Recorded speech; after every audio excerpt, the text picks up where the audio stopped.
हरिओम विद्यार्थी मित्रों, आज आपणे धोरण 8 विषय सामाजिक विज्ञान पाठ आपणो 17मो न्यायतंत्र। આગળના વિડિયોની અંદર આપણે કહી શકીએ કે ભાઈ તાલુકાની અદાલત, જિલ્લાની અદાલત, બરાબર એ પોઈન્ટ જોયા હતા। આજે આપણે જોઈશું ભાઈ વડી અદાલત।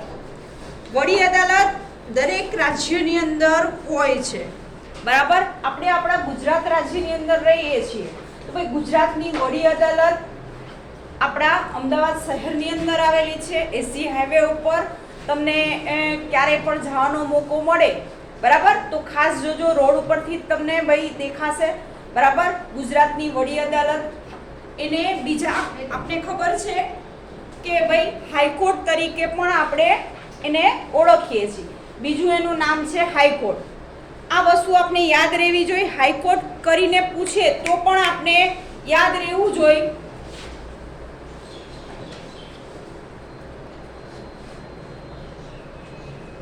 કે ભાઈ વડી અદાલત અને હાઈકોર્ટ બે વસ્તુ એક છે। ગુજરાતની રાજ્યની વડી અદાલત અમદાવાદમાં છે। દેશની બધી વડી અદાલતના ક્ષેત્રાધિકારી નિશ્ચિત કરવામાં આવ્યા છે। બધી જ વડી અદાલતોનું મહત્વ ન્યાયતંત્રમાં સમાન હોય છે।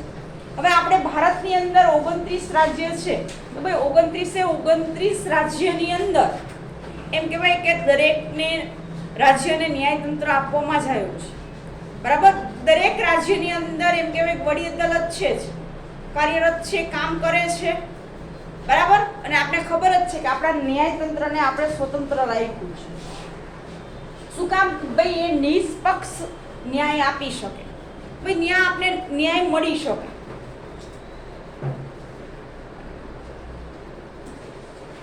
વડી અદાલતો તેની તાબાની અદાલતો છે। સર્વોચ્ચ અદાલતને જોડતી કડી છે। કેન્દ્ર કક્ષાએ સર્વોચ્ચ અદાલત ને સ્થાને તેમજ મોભો ધરાવે છે, તેવો જ મોભો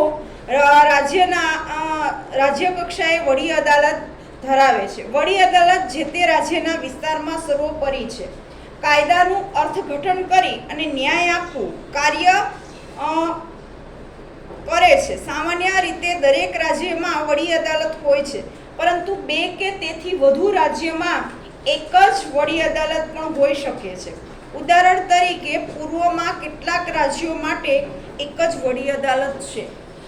આપણે પશ્ચિમમાં રહીએ છીએ, પૂર્વના રાજ્યોની અંદર ભાઈ એક કે બે રાજ્યમાં એવું છે કે બે રાજ્યો વચ્ચે એક જ વડી અદાલત છે।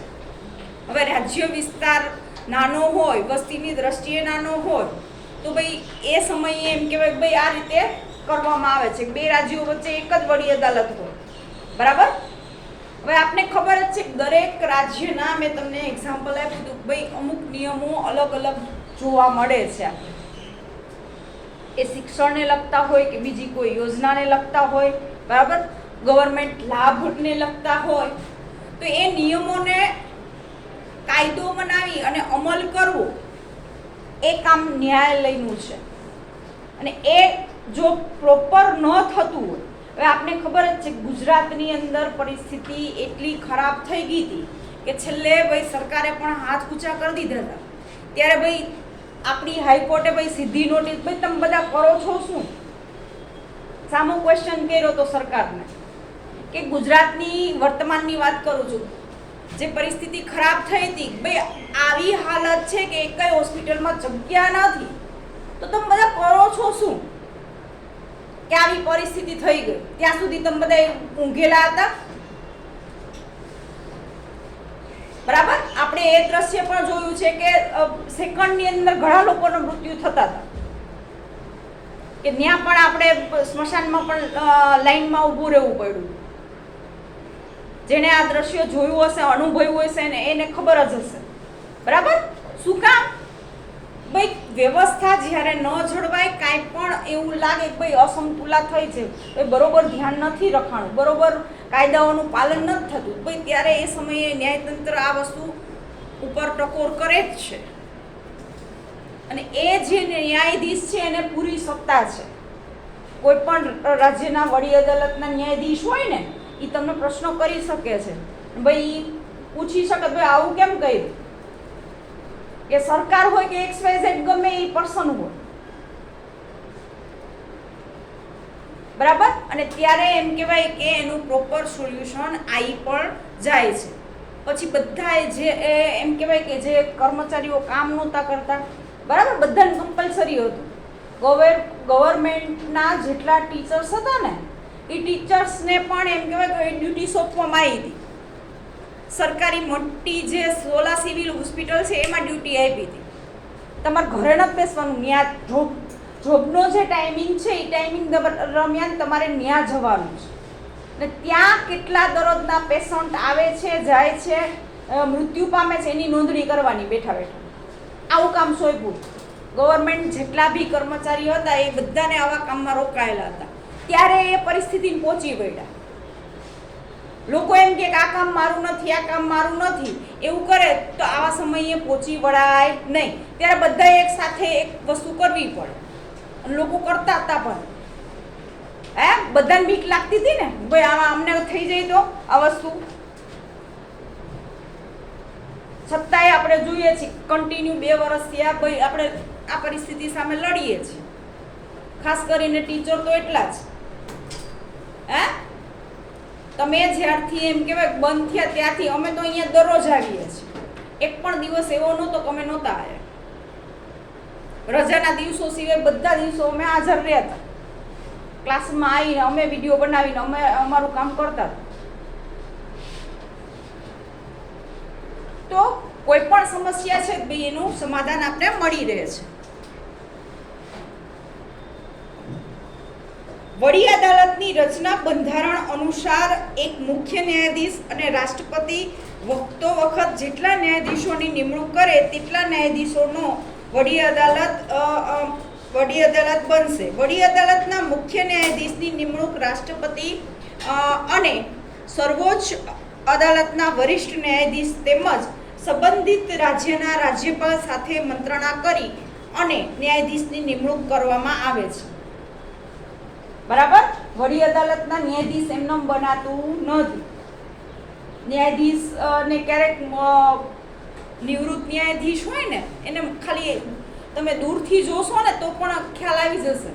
અને એ કદાચ આપને એમ થાય કે ભાઈ ગુનેગારને એ લોકો કઈ રીતે ઓળખી લેતા હશે. થાય ને ક્વેશ્ચન. ન્યાયાધીશની પોસ્ટ ઉપર રહી ચૂકેલા વ્યક્તિ છે, ન્યાયાધીશ ક્યારે બન્યા હોય કે એને ખાલી કોઈ પણ ગુના કરવાવાળી વ્યક્તિ હોય ને એને સામે જોવે ને ત્યાં જ ખબર પડી જાય કે ભાઈ આને ગુનો કર્યો છે કે નથી કર્યો. પોલીસવાળા પણ ઓળખી જાય છે, ખબર છે ને બધાને. ભાઈ એને કેમ ખબર પડે કે આને જ ગુનો કર્યો છે? બધા દરરોજનું એનું કામ છે.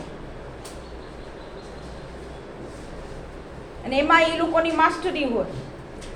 જેણે ચોરી કરી હોય, લૂંટફાટ કર્યું હોય, ખૂન કર્યું હોય, એનું બોડી લેંગ્વેજથી માંડીને તમારી બોલવાની રીતભાતથી માંડીને એના ઉપરથી માણસ જજ થઈ જાય કે આને કેટલી વસ્તુ કરેલી છે. ત્યાં તમે પકડાઈ જાઓ. બોલો ને, તમે જે બોલો છો ને એ શબ્દ ઉપર તમે પકડાઈ જાઓ છો. જેમ અહીંયા ક્લાસમેટ તમારા ટીચર તમને પકડી લે છે ને, હોમવર્ક ના કર્યું હોય તમે જો ખોટું બોલતા હોય 100% તમે પકડાઈ જ જાઓ છો. શું કામ? કે તમારી બોડી લેંગ્વેજ અમને કહી દે તમે નથી કર્યું. અમારે કાંઈ બિલકુલ જાણવાની જરૂર ના પડે.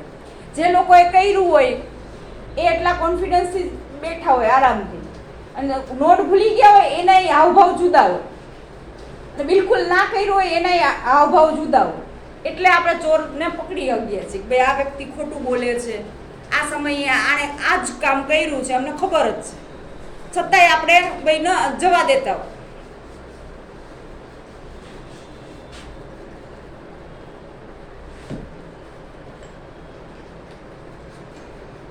ન્યાયાધીશની નિમણૂક સંબંધિત રાજ્યની વડી અદાલતના મુખ્ય ન્યાયાધીશની મંત્રણા કરી રાષ્ટ્રપતિ કરે છે. બધી વડી અદાલતોમાં ન્યાયાધીશોની સંખ્યા એક સરખી હોતી નથી. વડી અદાલતના ન્યાયાધીશ તરીકે નિમાયેલ વ્યક્તિ પોતાનો હોદ્દો ધારણ કરે તે અગાઉ રાજ્યના રાજ્યપાલ અથવા તો તેમને સંબંધિત નિમેલા વ્યક્તિ સમક્ષ હોદ્દો અને ગુપ્તતા શપથ કે પ્રતિજ્ઞા લઈને તેના પર સહી કરી અને વડી અદાલતમાં વ્યવહાર અંગ્રેજી ભાષામાં જ ચાલે છે. વડી અદાલતમાં આરોપી અને ફરિયાદી હાજર રહેવાની જરૂર હોતી નથી. બરાબર? વકીલો જ દલીલ કરે છે. જરૂર જણાય ત્યારે આરોપી કે ફરિયાદીને ખાસ હાજર રાખવામાં આવે છે. વડી અદાલત અધિકારી ક્ષેત્રમાં મૂળ અધિકારી ક્ષેત્રે, વિવાદ અધિકાર ક્ષેત્ર અને વહીવટ અધિકારી ક્ષેત્રનો સમાવેશ થાય છે. હવે આપને એમ થાય કે ભાઈ અદાલતની અંદર આપણે જે પિક્ચરની અંદર ને તમે જોતા હશો, સિરિયલની અંદર ને ભાઈ જે આરોપી હોય ને ફરિયાદી હોય ને એને બોલાવે ને પછી જે પ્રોસેસ આપણે ટીવીમાં જોઈએ ભાઈ એવી નથી થતી. બરાબર, એવી પ્રોસેસ ક્યાં થાય? નીચલી અદાલતમાં, જિલ્લાની અદાલત હોય કે તાલુકાની અદાલત હોય ત્યારે એ પ્રોસેસ થાય. પણ જ્યારે કેસ એમ કહેવાય કે હાઈ લેવલનો હોય કે જેનું સોલ્યુશન ના આવી શકતું હોય એવા જ કેસ હાઈકોર્ટની અંદર આવે છે. ને એમાં ફરિયાદી કે ભાઈ પેલો આરોપી બેમાંથી એકને બોલાવવામાં નથી આવતો. ખાલી કેસની જે ફાઇલ મૂકેલી હોય ને એનો વકીલ, બે પક્ષનો વકીલ અને ત્રીજી વ્યક્તિ કોણ? ભાઈ જજ, હાઈકોર્ટના જજ હોય એ ખાલી નજર જ નાખે કે ભાઈ આ આરોપી કઈ કઈ વસ્તુનો આરોપ લગાવ્યો, કઈ કલમ લગાડીશ.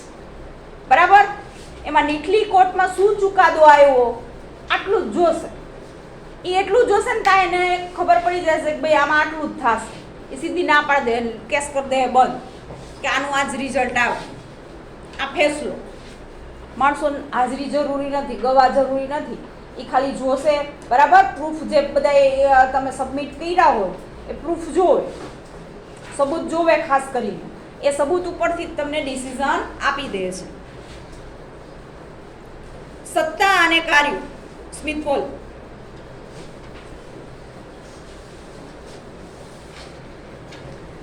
દીવાની ફોજદારી અને મહેસૂલી પ્રકારના દાવાઓ સાંભળી ન્યાય આપે છે.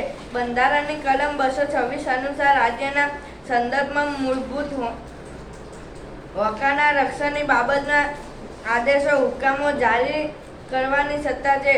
તેના અંકુશ હેઠળની અદાલતોના ચુકાદો વિરુદ્ધની અપીલ સંભાળે છે. તેના તાબા હેઠળની રાજ્યની તમામ અદાલતો પાસે રિપોર્ટ મંગાવી શકે છે. તેના અંકુશ હેઠળની અદાલતો માટે સામાન્ય નિયમ બનાવી અથવા સુધારી શકે છે. વડી અદાલતના ચુકાદે સામે સર્વોચ્ચ અદાલત અપીલ કરી શકાય છે. ઓકે, હવે આપણે વડી અદાલતમાં ગયા છીએ. બરાબર, ત્યાં આપણા આ પ્રશ્નનું જે સોલ્યુશન આવ્યું છે આપણે સંતોષ નથી. જે ફરિયાદી હોય ઈ અથવા તો ભાઈ જે આરોપી હોય એમાંથી બેમાંથી એક પણ વ્યક્તિને ભાઈ સંતોષ ના હોય એ નિર્ણયથી, તો ભાઈ એ ક્યાં જઈ શકે છે? ભાઈ સર્વોચ્ચ અદાલતમાં. બરાબર, હવે સર્વોચ્ચ અદાલત સુધી કેસ બને ત્યાં સુધી નોર્મલ કેસ હોય ને એ પહોંચે જ નહીં. ત્યાં એમ કહેવાય કે બહુ ગંભીર પ્રશ્નો હોય ને કે જેમાં ઘણા બધા રાજ્યો વચ્ચે કે દેશ વચ્ચેના કોઈ પ્રશ્નો હોય, સરહદના હોય.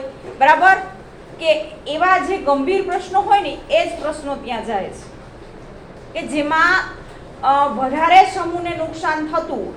બરાબર, વધારે ભાગના લોકોને નુકસાન થતું હોય ને એવા જે કેસો હોય એવા જ ત્યાં જાય. ત્યાં સુધી લગભગ કેસ એવા જતા નથી. એ નીચલી કોર્ટમાં જ એનો ચુકાદો આવી છે. હવે અત્યારે સૌથી મોટું દૂષણ હોય ને તો આપણે એ વર્તમાનની અંદર જોવા મળશે કે બધાય લગભગ પ્રોપર્ટી માટે, બરાબર, પછી સામાજિક એવા પરિસ્થિતિ એવી થઈ ગઈ છે કે કાંઈ પણ નાની અમથી વસ્તુ થાય ને તો સીધું કોર્ટનું પગથિયું ચડે છે. વર્તમાનમાં અત્યારના જેટલા કપલ્સ છે બધા કાંઈ પણ પ્રોબ્લેમ છે, ચલો ભાઈ પોલીસવાળાને ફરિયાદ કરો, કા કોર્ટમાં કેસ દઈ દેશે સામેવાળા પક્ષ ઉપર. એમાં જે સમય, એનર્જી વેસ્ટ થાય છે એ વિચારતા નથી. આ જે વસ્તુ છે કોર્ટ કચેરી, એ બધી વસ્તુ આપણે સાંભળવામાં સમજવામાં સારી લાગે છે, પણ એકવાર તમે પગથિયું ચડો તો ત્યારે ભૂલી જવાનું કે ભાઈ અહીંયા પગથિયા ચડ્યા પછી ઉતરતા કેટલી વાર લાગશે. ચડતા તો ચડી જવાય, પછી ઉતરવાનું નક્કી હોતું નથી. આપણે એમ કહેવાય કે કોઈ પણ બે પક્ષ હોય, કાંઈ બી દુશ્મનાવટ થઈ ને ગુસ્સામાં આપણે કમ્પ્લેન કરી દીધી, જેનું સોલ્યુશન આપણે ભાઈ શાંતિથી લઈ શકતા હો, એ જ પરિસ્થિતિથી વિરુદ્ધનું આપણે કામ કરીશું. ભાઈ સામેવાળો હેરાન થશે, આપણે હેરાન થશું અને પૈસા જશે તો નફા, છતાંય તમને ન્યાય નહીં મળે. આવા વર્તમાનમાં ઘણા દાખલા થાય છે. છેલ્લે પછી જ્યાં હતા ને ત્યાં સામેવાળા પક્ષને આટલા પૈસા આપી દો, આ જ એનું સોલ્યુશન થાય છે. તો એ સોલ્યુશન હવે ભાઈ જ્યારે થવાનું હતું તો સામે પક્ષે બેહીન કરી લીધું હોત તો હું ફેર પડત? કોર્ટમાં જવાની ક્યાં જરૂર હતી? કાંઈ પણ સમસ્યા છે તો ભાઈ શેના માટે હોય? પૈસા માટે હોય. પૈસા સિવાયની કોઈ સમસ્યા હોય મને કહો. કા પ્રોપર્ટી માટે ઝઘડતા હોય છે ને, ભાઈ પ્રોપર્ટી ને પૈસા માટે ઝઘડતા હોય. તો બને ત્યાં સુધી ભાઈ આવા પ્રશ્નોથી દૂર રહેવું. લોકો કરતા હોય તોય પણ આપણે સલાહ એવી દેવાની, ભાઈ 10 વાર વિચાર કરજો. હવે કોર્ટમાં જેટલાના કેસ ચાલતા હોય ને એની મેન્ટાલિટી જોજો, એના ઘરની પરિસ્થિતિનું ખાલી ઓબ્ઝર્વેશન જ કરવાનું આપણે કેવું હોય. ભાઈ આ કેસ ક્યારે પૂરો થશે, શું થશે, એની કોઈ ગેરંટી આપશે નહીં આપને. બરાબર? કોઈ ગેરંટી કોઈ આપશે નહીં. કોઈ વકીલ તમને એમ કે હું 2 તારીખની 2 વાર તમને કોર્ટમાં બોલાવશે ને આ કેસ પૂરો થઈ જશે, એવી કોઈ ગેરંટી આપતા નથી. હા, થઈ જશે જ્યાં સુધી એને પોતાનો ધંધો છે, અત્યારે ધંધો બનાવી દીધો છે. બરાબર? વકીલો જે છે એને શું બનાવી દીધું? આપણે જેમ અનાજ કરિયાણાનો ધંધો કરીએ ને એમ એને ધંધો બનાવી દીધો છે કે પોતાના પ્રોફેશન જે છે એ આપણે કહીએ કે ભાઈ જે સાચી હકીકત છે કે ભાઈ કેટલું ન્યાયથી કામ કરવું જોઈએ એવું ક્યાંય નથી થતું અત્યારે. આપણે ગમે એટલા ઈમાનદાર હોય, ગમે એ વસ્તુ સાચી હોય, આપણે ખબર જ છે ક્યારે ને ક્યારે એ વસ્તુ સામે આવી જશે.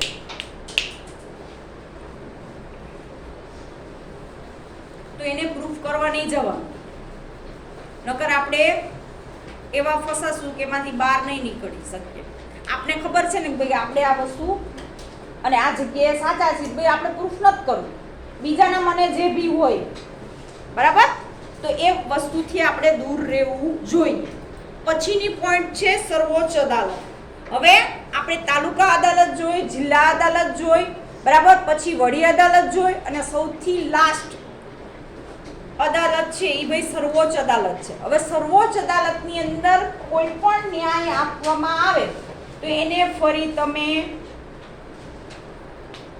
અપીલ કરી શકો નહીં. એ નિર્ણય છેલ્લો ફાઇનલ ત્યાં પૂર્ણ વિરામ મુકાઈ જાય, પછી તમારું કંઈ થાય નહીં. તમારો જે પણ કેસ હોય એ ડિસિઝન જે આવે એ તમારે માન્ય રાખવું પડે. બોલ. આપણા દેશની સર્વોચ્ચ અદાલત દિલ્હીમાં છે. દેશની બધી જ અદાલતોમાં સર્વોચ્ચ અદાલતનું સ્થાન સૌથી ઊંચું છે. ભારતમાં 28 જાન્યુઆરી 1950ના રોજ સર્વોચ્ચ અદાલતનો પ્રારંભ થયો. ભારતમાં મુખ્ય ન્યાયમૂર્તિની અને અન્ય ન્યાયમૂર્તિની નિમણૂક ભારતના રાષ્ટ્રપતિ દ્વારા થાય છે. સર્વોચ્ચ અદાલતના વરિષ્ઠ ન્યાયમૂર્તિની નિમણૂક સામાન્ય રીતે વરિષ્ઠતાના ધોરણે થાય છે. ન્યાયમૂર્તિઓની નિયુક્તિ ખાસ કરીને નોકરીના સમયગાળાને આધારે થાય છે. સર્વોચ્ચ અદાલતના દરેક ન્યાયાધીશને હોદ્દો સ્વીકારતા પહેલા રાષ્ટ્રપતિ સમક્ષ ભારતના બંધારણ પ્રત્યે વફાદાર રહેવાના અને તેનું રક્ષણ કરવાના સોગંદ લેવા પડે છે. મૂળભૂત હકોના પાલન માટેનો અધિકાર સર્વોચ્ચ અદાલત પાસે છે. કોઈ પણ વ્યક્તિ કે સંસ્થા સર્વોચ્ચ અદાલતમાં ન્યાય મેળવવા અરજી કરી શકે છે. ઓકે. હવે ભારતમાં 28 જાન્યુઆરી 1950ના રોજ સર્વોચ્ચ અદાલતનો પ્રારંભ થયો. બરાબર? જે સૌથી ઊંચી કક્ષાની કોર્ટ ગણવામાં આવે છે. બરાબર? ભારતના મુખ્ય ન્યાયમૂર્તિ અને અન્ય ન્યાયમૂર્તિની નિમણૂક ભારતના રાષ્ટ્રપતિ દ્વારા થાય છે. એટલે જેટલી પણ અદાલત છે એ અદાલતના ન્યાયાધીશની નિમણૂક કોણ કરે છે? ભાઈ રાષ્ટ્રપતિ. આપણે યાદ રાખીશું. બરાબર? જજની નિમણૂક ભાઈ રાષ્ટ્રપતિ દ્વારા જ થાય છે. રાષ્ટ્રપતિ કે ભાઈ આ ભાઈને આપણે જજ બનાવવા છે, ભાઈ બનાવી શકે છે. પણ અત્યારે વર્તમાનમાં એમાં પણ પરિવર્તન આવ્યું છે. જેમ આપણે બીજી બધી પોસ્ટ માટે એક્ઝામ આપીએ છીએ ને, બરાબર, નોકરી મેળવવા માટે તમે અલગ અલગ એક્ઝામ તમારા ભાઈ બહેનને આપતા જોતા હશો, એ જ રીતે જજ બનવા માટે પણ એક્ઝામ લેવાય છે. ભાઈ તમને કાયદાનું કેટલું નોલેજ છે, એની એક્ઝામ તમે ક્લિયર કરો, પછી ઇન્ટરવ્યૂ થાય, ઇન્ટરવ્યૂમાં તમને માર્ક આપવામાં આવે, પછી તમે બની શકો. એટલી લાંબી પ્રોસેસ થયા પછી એના માટે એમ કે ભાઈ કેટલા વર્ષનો અનુભવ હોવો, બધી જ વસ્તુ હોય. હંમેશા ટોચની કોઈ પોસ્ટ માટે તમે અપ્લાય કરો તો ઓછામાં ઓછો 15 વર્ષનો એક્સપિરિયન્સ તો તમારી પાસે માગે કે 15 વર્ષ આ ફિલ્ડની અંદર તમે કામ કરેલું હોવું જોઈએ. બરાબર. કોઈ એમ કે ભાઈ ના મારી પાસે ક્વોલિફિકેશન બધું છે પણ કામનો એક્સપિરિયન્સ છે, પહેલો જ ક્વેશ્ચન આપણે પૂછે. ડિગ્રી લેવી વસ્તુ જુદી છે ને કામ કરવું વસ્તુ જુદી છે. કોણ કહેશે આ બેમાં શું તફાવત છે? કોઈ પણ ડિગ્રી લેવી હોય તો એ આપણે પ્રોફેશનલ ડિગ્રી, વ્યવસાયિક ડિગ્રી તમે લઈ શકો છો, ને કામ કરો, એ બેમાં શું તફાવત છે? હવે મારું જ એક્ઝામ્પલ દઉં, હું ટીચર બનવું માગું છું, બરાબર, અને ટીચર છું, બે વસ્તુમાં ફેર છે. હવે ટીચર બનવા માટે આપણે ભાઈ અભ્યાસક્રમ નક્કી કરેલો છે કે ભાઈ બીએડ કરવું ફરજિયાત છે. અત્યારે કમ્પલસરી છે કે બીએડ અથવા પીટીસી હોવી, વ્યવસાયિક ડિગ્રી હોય તો જ તમે કોઈ પણ સ્કૂલની અંદર એપ્લાય કરી શકો છો, નકર તમને એક પણ સ્કૂલની અંદર રાખે નહીં. બરાબર. તો એ શું થયું ભાઈ, તમે ટ્રેનિંગ મેળવશો, અભ્યાસ જ્યારે ચાલતો હશે, પીટીસી કરો કે બીએડ કરો, તો ભાઈ ટીચર બનવા માટેની ટ્રેનિંગ મળશે. ભાઈ કઈ રીતે વિદ્યાર્થીઓને ભણાવશો, તમારી સામે જાતના વિદ્યાર્થીઓ આવશે, નબળા, તોફાની, બરાબર, વધુ ચંચળ પ્રકૃતિના, તો આ બધાને તમે કેમ હેન્ડલ કરશો? અને સાથે સાથે ભણાવવાનું તો ખરું જ, આની ટ્રેનિંગ આપવામાં આવે. ઈ કોર્સ 2 વર્ષનો થાય છે. અમે ભણતા હતા ત્યારે 1 વર્ષનો હતો, અત્યારે વર્તમાનમાં 2 વર્ષ છે. 2 વર્ષ આ ટ્રેનિંગ તમારે લેવી પડે. પ્રેક્ટિકલી સ્કૂલમાં જઈ ને જેમ અમે તમને ભણાવીએ છીએ આ રીતે ભાઈ ભણાવવાની ટ્રેનિંગ લેવી પડે. અને એના માર્ક મૂકે, પાછળ એના જે શિક્ષક હોય એ એના માર્ક મૂકે, ભાઈ તમે કેવું પરફોર્મન્સ આપ્યું, તો વિદ્યાર્થીઓને કેટલું આવડ્યું. એ જ રીતે તમે કોઈ પણ ફિલ્ડ લઈ લો, ડોક્ટર લઈ લો, એન્જિનિયર લઈ લો, બરાબર, કોઈ પણ ફિલ્ડ લઈ લો તો એમાં પ્રેક્ટિકલી તમારે કામ કરવું પડશે, પછી જ તમને સારી નોકરી મળે. ઓન ધ સ્પોટ એમ કહો કે મને આ હોસ્પિટલનો હેડ બનાવી દે તો એમ ના બનાવી દે. આપણે જોઈએ છીએ ડોક્ટરો અત્યારે હાથ પકડવાના 800-900 રૂપિયા લે છે ખાલી, બરાબર, એક જ વિઝિટના તમે મળવા જાઓ એના 800-900 રૂપિયા એમડીની ફી છે. પણ એ ખરેખર જ્યારે ટ્રેનિંગ લેતા હોય ને, ખાલી સરકારી હોસ્પિટલમાં એક જ વાર જોઈ આવજો. અહીંયા અમદાવાદની આપણે વીએસ હોસ્પિટલ નામ સાંભળ્યું છે ને બધાએ, એક જ વાર ત્યાં ખાલી આપણે જઈને જોઈ આવવાનું કે એ ડૉક્ટરો કઈ રીતે કામ કરે છે. જે લોકો ભણતા હોય ને એના માટે કોઈ જ વસ્તુ ફિક્સ નથી હોતી, ક્યારે સૂવું, ક્યારે જમવું, કોઈ વસ્તુ ફિક્સ નહીં. એને જ્યારે બોલાવે ને ત્યારે જવું પડે. કહેવાય 8 કલાકની જોબ, પણ એમાં ફિક્સ નહીં કે રાતને હોય ને સવારે તમને જોવા મળે એ ડૉક્ટર વહેલી 7 વાગે ફરી હોય, રાતે તમે 11 વાગ્યા સુધી જુઓ, એ ડૉક્ટર સવારે 7 વાગે પણ તમે જુઓ. પછી આપને એમ થાય કે ભાઈ ડૉક્ટર આટલી ફી લે જ ને, છેલ્લા 5-6 વર્ષ આવી રીતે કામ કર્યું હોય ત્યારે એ આપણો ઈલાજ કરી શકે છે. એમનેમ ડૉક્ટર બનાતું નથી. કોઈ પણ ફિલ્ડ છે, કોઈ પણ ફિલ્ડની અંદર વ્યવસાયિક પ્રેક્ટિકલ કરવું જરૂરી છે. પ્રેક્ટિકલ હું ક્લાસમાં જ ક્યારે ના ગઈ હોઉં અને એમનેમ મને ઊભી રાખે ભાઈ હું કરાવી શકું? ના કરાવી શકું, બરાબર. અહીંયા તમને જ કહું ભાઈ અહીંયા તમે આવીને કરો તો એ વસ્તુ નહીં થાય. બધી વસ્તુ તમે મેનેજ નહીં કરી શકો. નો ડાઉટ કોઈ એમ કે ભાઈ હું વિષયનું નોલેજ આપી શકે છે, પણ તમે જે કરાવો છો એમાંથી કેટલું કોને બેનિફિટ થયું કોને નથી થયું એ માર્કિંગ કાઢવું, બરાબર, એ આપણે વર્ષ દરમિયાન પૂરું કરાવવું દરેક બાળક પાસે. તો એ ભાઈ ટેકનિક શીખવી પડે અલગ અલગ જાતની. હવે તોફાની બાળકોને કેમ બેહાડી રાખવા 35 મિનિટ એ પણ શીખવું પડે.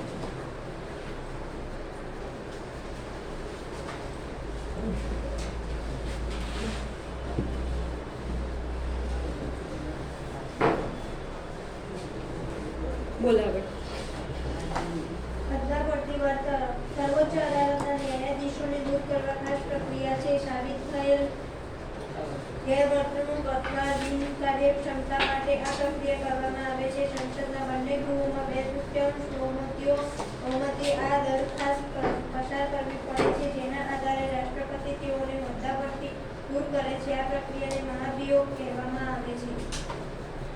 ઓકે, પછી આપણે જોઈએ કે ભાઈ સત્તાના કાર્યો કયા કયા છે. ભાઈ વડી અદાલત કયા કયા કાર્યો કરે છે એ પૂછે તો ભાઈ આ પોઈન્ટ વાઇઝ આપણે જવાબ લખી શકશું. ભાઈ વડી અદાલતમાં આવે તેવા તમામ પ્રકારના દાવાઓ સર્વોચ્ચ અદાલતમાં સાંભળાય છે, બરાબર. વડી અદાલતની અંદર જે કેસ કે જે દાવા આવે એ બધા જ એમ કહેવાય કે ભાઈ સર્વોચ્ચ અદાલતની અંદર પણ સંભળાય છે.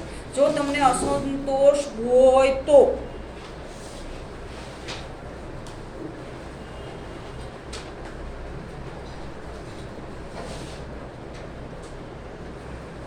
બીજું છે સર્વોચ્ચ અદાલત એના અંકુશ હેઠળની અદાલતોનો વિરુદ્ધ અપીલ સાંભળે છે.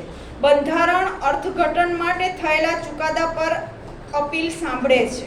સર્વોચ્ચ અદાલતને પોતાના સહિત ભારતભરની કોઈપણ કોર્ટના આદેશનો અનાદર કે કાયદાના તિરસ્કાર કરવા બદલ કોઈને પણ શિક્ષા કરવાની સત્તા આપવામાં આવી છે. સર્વોચ્ચ અદાલતને પોતાની અગાઉ અપાયેલા ચુકાદાનો પુનઃ સમીક્ષા કરી શકે છે. રાષ્ટ્રપતિ કે ઉપરાષ્ટ્રપતિની ચૂંટણી વિશે વિવાદ ઉકેલવાની સત્તા પણ ભાઈ એની છે, બરાબર. એ ઉપરાંત નાગરિકોના હકનું જતન, બંધારણ સાથે સંગઠન, આવી અસંખ્ય વસ્તુઓ છે, બરાબર, કે જેની અંદર લોકોનું હિત અહિત થતું હોય. હવે આપણા બંધારણની અંદર ઘણા એવા પ્રશ્નો હતા કે જેની અંદર બબ્બે વસ્તુ થતી હોય, બરાબર. કોઈ પણ વસ્તુના આપણે જોઈએ છીએ ઘણા એવા પરિપત્રો હોય કે એના બે અર્થ થતા હોય. જેમ પર્યાય શબ્દ તમે ગુજરાતીમાં ભણો છો ને કે એક શબ્દના ઘણા બધા અર્થ થતા હોય, પણ જ્યારે પણ એમ કહેવાય કે કોઈ પણ નિયમ કે કાનૂન કે એની વસ્તુ આવે એ સમયે તમે જોજો જે ભાષાની અંદર જે શબ્દોનો ઉપયોગ થતો હોય ને એનો એક જ મીનિંગ થાય, બીજો મીનિંગ કોઈ કરી શકે નહીં. તો કોર્ટમાં બીજું કાંઈ રમત નથી રમાતી, શબ્દોની જ રમત રમાય છે. તમારા શબ્દો ઉપરથી લોકો તમને પકડી લે છે. શું કામ? તમે ના બોલવાનું બોલી જાઓ અને એ લોકોને ટ્રીક આવડતી જ હોય. વકીલ હોય એ વકીલ આપણા જાણતો હોય કે ભાઈ આની આ નસ છે દુખતી, એ પકડી જ લે. તમને ઊંધા હવરા પ્રશ્ન પૂછે એટલે ભાઈ તમે સાચા જવાબ આપવાના જ છો. સીધી રીતે ના પૂછે ભાઈ તે ચોરી કરી એમ નહીં પૂછે, પણ ઉલટો સવાલ પૂછશે એટલે તમે જવાબ આપવાનો છે. હા આ સમયે હું અહીંયા હતો એટલે પકડાઈ જાવ.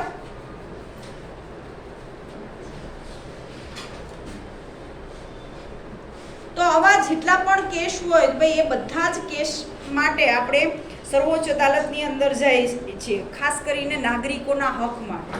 નાગરિક એટલે કે તમે કે હું કે બધા જ આવી ગયા, બરાબર. એની અંદર કોઈનો હક છીનવાતો હોય, મેં તમને કીધું મોટા પ્રમાણમાં નુકસાન થતું હોય કે કોકના હકનું બીજાને જતું હોય તો એ સમયે આપણે ફરિયાદ કે અપીલ કરી શકીએ છીએ ભાઈ આ વસ્તુ અમને ફાવી નથી. ને બીજી પણ સરસ મજાની આપણે વસ્તુ ભાઈ એણે સર્વોચ્ચ અદાલતે એકવાર જે ચુકાદો આપી દીધો છે પછી ભાઈ થોડા સમય પછી એને લાગે કે ભાઈ આ ચુકાદો મારાથી ભૂલમાં અપાઈ ગયો છે, હે, અથવા તો જે પર્સને આપ્યો છે એની ભૂલ છે, એવું કોઈ સાબિત કરી દઈએ તો એ નિર્ણય બદલવો પડે છે, ભાઈ એ નિર્ણયની અંદર ફેરફાર થાય છે.